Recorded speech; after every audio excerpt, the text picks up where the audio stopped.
हमारे देश की 70% जनता गांव में रहती है। बाकी 30 में से भी एक बड़ी आबादी ऐसी है जो कस्बों में या छोटे छोटे शहरों में बसर करती है, जहां ना तो कोई फैक्ट्री होती है ना कोई इंडस्ट्रीज।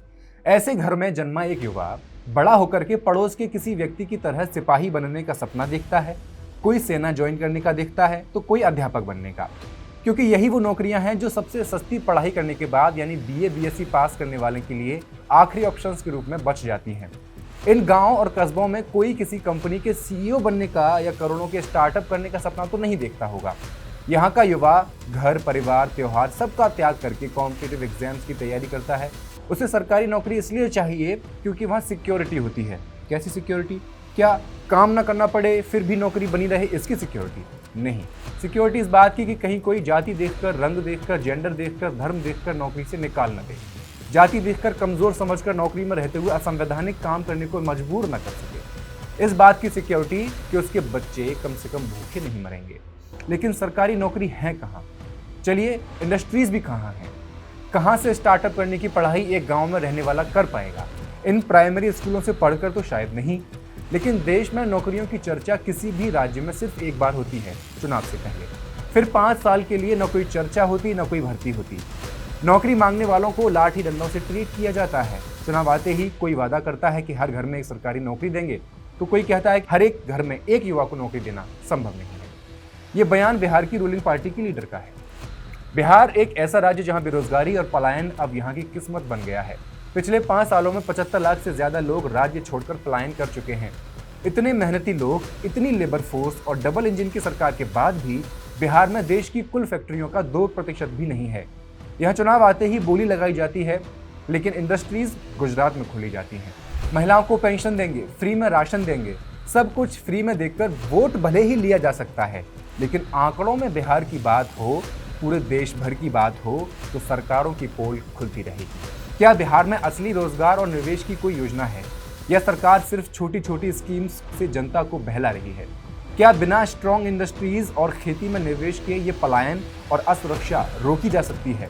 फैक्ट्स एंड फिगर्स के इस एपिसोड में आई विल एक्सप्लेन।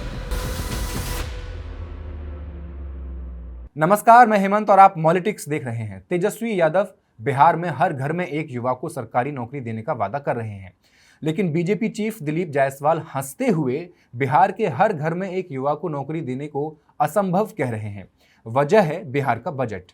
वही बिहार जिसकी बोली लगाते हुए खुद प्रधानमंत्री ने डबल इंजन वाला पैकेज राजनीतिक मंच से अनाउंस किया था। क्या वो वोट लेने के लिए था? क्या इस बार भी वोट जुमलों के बलबूते ले लिए जाएंगे? लोक नीति CSDS का सर्वे कहता है कि 2015 में जहां सिर्फ 9% वोटर्स ने कहा था कि बेरोजगारी सबसे बड़ा मसला है बिहार में, वहीं 2020 आते आते 20% लोगों ने रोजगार को सबसे बड़ा मुद्दा माना था। यानी अब 5 साल और बीत गए हैं। इन 5 सालों में पेपर लीक की घटनाओं ने युवाओं को निराशा में धकेल दिया। एनडीए सरकार ने युवाओं को कुछ दिया है अगर, तो वो सिर्फ लाठी है। एनडीए सरकार ने युवाओं पर जमकर लाठी की वर्षा की है। पिछले 5 सालों में 2020 से 25 तक 9 बड़े पेपर लीक की घटनाएं हुई हैं। बिहार में पेपर लीक का कारोबार 1000 करोड़ का हो चला है। एनडीए सरकार बनने के बाद 2 से 3 महीने बाद ही पुलिस कांस्टेबल भर्ती परीक्षा लीक हो गई। 2022 में बीपीएससी परीक्षा का पेपर शुरू होने के 1 घंटे पहले ही लीक हो चुका होता है। 2023 में कांस्टेबल भर्ती का पेपर फिर लीक हो जाता है। CSBC 21,391 पदों के लिए भर्ती परीक्षा का पेपर आता है, लीक हो जाता है। अमीन भर्ती परीक्षा होती है, लीक हो जाती है। 2024 में बीपीएससी शिक्षक भर्ती परीक्षा TRE 2.0 का पेपर लीक हो जाता है। पुलिस कहती है कि 5 से 15 लाख रुपए लेकर लोगों को प्रश्न पत्र दे दिए गए। लोगों को प्रश्न पत्र रटवाए तक गए। दिसंबर 2024 में कम्युनिटी हेल्थ ऑफिसर की भर्ती परीक्षा रद्द होती है। सभी एग्जामिनेशन सेंटर पर सॉल्वर गैंग एक्टिव रहते हैं। पूर्णिया में SSC MTS परीक्षा 3 सेंटर्स पर बायोमेट्रिक वेरिफिकेशन के बाद रद्द कर दी जाती है, क्योंकि वहां फर्जी उम्मीदवार पेपर दे रहा होता है। इन सब खबरों में युवाओं को क्या मिलता है? लाठी, डंडे और वादे। NCRB के आंकड़ों के अनुसार 2014 से 2022 तक बिहार में कुल 400 छात्र आंदोलन दर्ज हुए, जिनमें से 2021 में सबसे ज्यादा 210 घटनाएं हुई, जबकि 2023 और 25 के बीच में छात्रों ने भर्ती परीक्षा में धांधली, पेपर लीक और डोमिसाइल नीति अपनाने को लेकर 20 आंदोलन किए। छात्रों के ये प्रदर्शन पेपर लीक की नहीं, CM नीतीश कुमार की वादाखिलाफी के विरोध में भी थे। वो पूछ रहे थे। नीतीश कुमार ने ट्वीट कर दावा किया था कि 1,20,000 पदों पर भर्ती करेंगे, लेकिन उसमें बाद में घटाकर उसको 27,910 या 60,000 कर दिया गया था। कड़ाके की ठंड हो या जून की गर्मी, आंदोलन होते रहे, लाठियां मिलती रहीं। आलम यह है कि पीएलएफएस डेटा 2023 और 24 के मुताबिक बिहार में बेरोजगारी रेट 16% है। पिछले 10 सालों में बिहार की अर्थव्यवस्था की रफ्तार भी पूरे देश से पीछे छूट गई है। जहां देश की औसत ग्रोथ 5.6% रही, बिहार की रही मात्र 5%। सरकार की नीतियां इतनी सुस्त और बेअसर रही कि किसी भी एक सेक्टर को सांस लेने तक की जगह नहीं मिली। कोई ऐसा उद्योग नहीं पनपा जो राज्य की नींव को और मजबूत बना सकता है। बिहार की अर्थव्यवस्था लगभग 10 लाख करोड़ के आसपास है, जो अपनी बड़ी आबादी से अगर तोली जाए बहुत कम है। औद्योगिक उत्पादन की हालत और भी डरावनी है। 2023 और 24 में बिहार में सिर्फ 3386 फैक्ट्रियां थीं, जो पूरे देश की कुल फैक्ट्रियों का केवल 1.3% बनती है। और इन फैक्ट्रियों में काम करने वाले श्रमिकों की संख्या है सिर्फ 1,17,000, यानी देश के श्रमिकों का 0.75%। इतने छोटे उद्योग और श्रमिकों की ये संख्या साफ बताती है कि बिहार का औद्योगिक आधार कितना कमजोर है। बिहार भारत का तीसरा सबसे ज्यादा आबादी वाला राज्य है। बिहार की खेती कभी यहाँ की अर्थव्यवस्था की आत्मा थी, लेकिन जमीन लगातार खंडित होती जा रही है। फसल डायवर्सिटी को बढ़ावा देने वाली सरकारी नीतियां या तो है ही नहीं, या इतनी कमजोर हैं कि असर नहीं दिखाई देता। छोटे और सीमांत किसानों की न तो लागत निकल पाती है, न ही फसल का सही दाम उनको मिलता है। पिछले 5 सालों में कृषि संकट को लगातार गंभीर स्तर पर आंका गया है, यानी डेंजर जोन में 5 में से 4 अंक मिले हैं। बिहार में 90% से ज्यादा किसानों के पास 1 हेक्टेयर से कम जमीन है, और वो भी छोटे छोटे प्लॉट्स में बटी हुई है। इंडस्ट्रियल और मैन्युफैक्चरिंग सेक्टर की हालत और भी गंभीर है। यहाँ सिर्फ 5.7% लोग ही उद्योगों में काम करते हैं। यही वजह है कि बिहार के नौजवानों का पलायन लगातार बढ़ रहा है। लेकिन क्या ये चुनावी रैलियों का हिस्सा बन पा रहा है? क्या इसे किसी बड़े चैनल की डिबेट में शामिल किया जा रहा है? कोई बताता क्यों नहीं कि बिहार का 42% किसान परिवार कर्ज में फंसा हुआ है, और इसमें से 70% साहूकारों और बिचौलियों से लिया गया कर्जा है, जो किसानों को और गरीब बना रहा है। अंक बताते हैं कि बिहार उत्तर प्रदेश के बाद दूसरे नंबर पर है, जहां काम की तलाश में 75 लाख से ज्यादा लोग बाहर जा चुके हैं। मतलब यहां हर तीसरा चौथा परिवार या व्यक्ति रोजगार के लिए अपने गांव, शहर या राज्य से बाहर घूम रहा है। बिहार के अगर मखाना मजदूरों की बात करें तो मधुबनी, दरभंगा, सहरसा और पूर्णिया के तालाबों में जो मखाना उगता है वो पूरे देश में बिकता है। सरकार इसे बड़े गर्व से सुपर फूड कहती है, जियो टैग मिला हुआ है। लेकिन जिन लोगों के पसीने और मेहनत से ये मखाना पैदा होता है, उनके लिए रोजगार टिकाऊ है ही नहीं। जैसे ही मौसम खत्म होता है, मजदूरों के पास कोई और काम नहीं बचता। कई मजदूर अपने परिवार को साथ ले जाने में असमर्थ होते हैं। घर की औरतें खेतों में मजदूरी करती हैं, बच्चे अधूरी पढ़ाई छोड़ देते हैं। ये कहानी केवल मखाना मजदूरों की भी नहीं है, बल्कि ईंट भट्टों, खेतों और तालाबों में काम करने वाले लाखों मजदूर की कहानी है। क्या आप जानते हैं बिहार की फाइनेंशियल कंडीशन क्या है? 2025 और 26 में राज्य सरकार 1,12,000 करोड़ कर्मचारियों के वेतन और पेंशन पर खर्च करेगी, जो कि कुल सरकारी खर्च का 36.5% बनता है। इसे प्रतिबद्ध व्यय कहा जाता है, यानी ऐसे अनिवार्य खर्च जिन्हें टाला नहीं जा सकता। लेकिन जब ये खर्च बढ़ते हैं तो सरकार के पास सड़क, स्कूल, बिजली और अन्य विकास कार्यों पर पैसा खर्च करने की गुंजाइश कम हो जाती है। उधर 2025-26 में निवेश और निर्माण पर खर्च 40,532 करोड़ प्रस्तावित है, जो पिछले साल के मुकाबले 7% कम है। यानी वही क्षेत्र जो रोजगार और निवेश बढ़ाने के लिए जरूरी था, उसमें पीछे हटना पड़ गया है।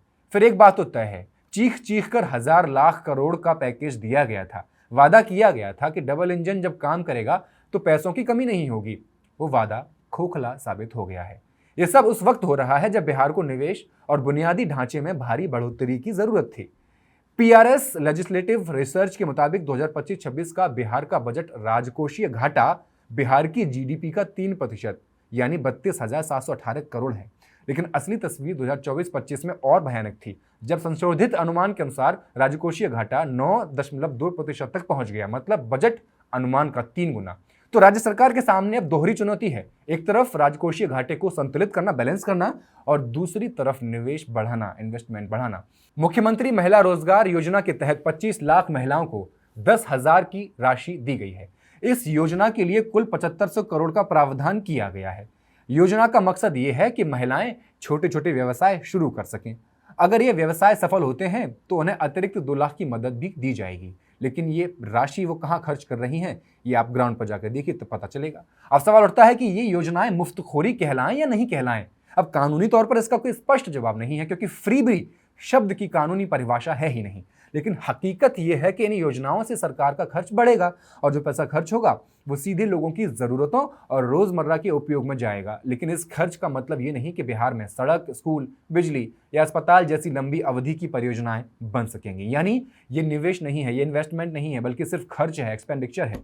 ये कोई लंबे समय के विकास और आर्थिक मजबूती के लिए जरूरी प्लानिंग और निवेश का कोई विकल्प नहीं है। अब आप ये आंकड़ा देखिए, बिहार के 3 करोड़ 16 लाख लोग रोजगार की तलाश में सरकार के ई श्रम पोर्टल पर रजिस्टर्ड हैं। अब रोजगार की असली तस्वीर सिर्फ बेरोजगारी के आंकड़ों से समझना भी मुश्किल होता है। इसे समझने के लिए आपको 3 अहम चीजें देखना जरूरी है। पहली, कितने लोग काम कर रहे हैं और श्रमिक जनसंख्या का अनुपात यानी WPR, जितने लोग काम कर रहे हैं और जो श्रमिक जनसंख्या है उसका रेशियो, जो बताता है कि काम करने लायक लोगों में से कितने असल में नौकरी या किसी काम में लगे हुए हैं। तो बिहार का जो WPR है वो 46.2% है, जबकि राष्ट्रीय औसत देश का 52% है। मतलब बिहार में काम करने लायक लोगों में नौकरी पाने वालों की संख्या देश की तुलना में काफी कम है। दूसरी बात, कितने लोग काम कर रहे हैं और श्रम बल भागीदारी यानी लेबर फोर्स पार्टिसिपेशन का रेशियो, जो दिखाता है कि काम करने लायक लोगों में से कितने लोग या तो काम कर रहे हैं या नौकरी की तलाश में हैं। बिहार में LFP रेट सिर्फ 48.8% है, जो राष्ट्रीय औसत से 58% से भी कम है। तीसरी बात बेरोजगारी दर आती है। यह बताती है कि काम करने वाले लोगों में कितने लोग बेरोजगार हैं और सक्रिय रूप से काम ढूंढ रहे हैं। असल में ये तीनों आंकड़े मिलकर बताते हैं कि बिहार में न केवल बेरोजगारी का संकट है, बिहार को अगर 9 एरिया वाइज बड़े और कम इनकम वाले अगर राज्यों से कंपेयर भी करेंगे, जैसे आसाम, छत्तीसगढ़, झारखंड, मध्य प्रदेश, ओडिशा, राजस्थान, उत्तर प्रदेश और पश्चिम बंगाल, तब भी बिहार सबसे निचले पायदान पर आता है। बिहार में केवल 8.7% लोग ऐसी नौकरियों में हैं जिनकी सैलरी निश्चित है कि भाई आनी ही आनी है, और लगभग 24% लोग अनस्टेबल मजदूरी पर हैं। अब बस कुछ एक दिन का वक्त बाकी बचा है जब बिहार की जनता तय कर लेगी कि अगले 5 सालों तक उनके भाग्य की डोर किसके हाथ में होगी। बिहार की नज़र रोजगार, खेत, तालाब और उद्योग की तरफ रहेगी। बाकी आपका क्या कहना है, हमें कमेंट सेक्शन में लिखकर जरूर बताएं। कौन करेगा बिहार का उद्धार, इसका जवाब भी दें और मॉलिटिक्स को सब्सक्राइब करना ना भूलें। बहुत बहुत शुक्रिया।